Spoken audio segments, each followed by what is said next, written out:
Hello everyone! Magandang araw, magandang buhay, panibagong araw, panibagong buhay.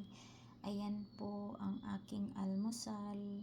Ayan ay ang carrots, cabbage, apple, boiled egg, and kamatis or potato, and iced lettuce, and cucumber slice. Ayan. And then, yung nakatapping is mayonnaise, and then parsley, and then nilagyan ko siya ng kunting olive oil. Ayan. Kasi ang olive oil ay maganda sa ating kalusugan. Ayan. Ayan ang aking breakfast morning, mga kasisilab. And then bago po ako uminom, kumain ng salad, ayan, bago po ako mag-breakfast ng ganito. So ang una kong iniinom pagkagising ko sa umaga is tubig na mainit-init. So maganda kasi ang tubig na medyo maligamgam sa ating tiyan.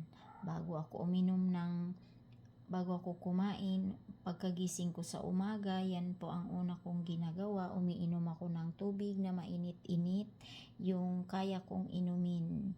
Kasi nakakaganda yan sa ating tiyan, lalo na yung lagi tayong bloated, laging sumasakit yung tiyan natin. Ayan, yan ang una kong iniinom. And then, kumain ako ng prutas. Kahit anong breakfast po sa umaga, basta ang importante nakainom ako ng tubig na magligamgam. Ayan.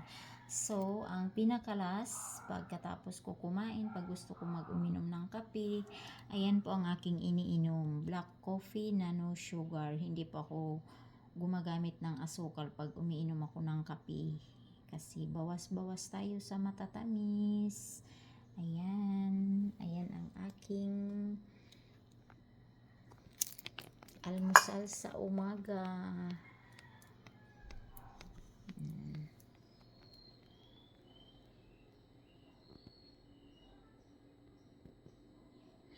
Breakfast na tayo. Ayan. For the good health and good healthy. Ayan. Kailangan natin kumain ng mga vegetables. Ayan. Dapat may red bell pepper. Kaya lang wala akong red bell pepper. Ayan. Yan lang muna. Kain na po. Thank you so much.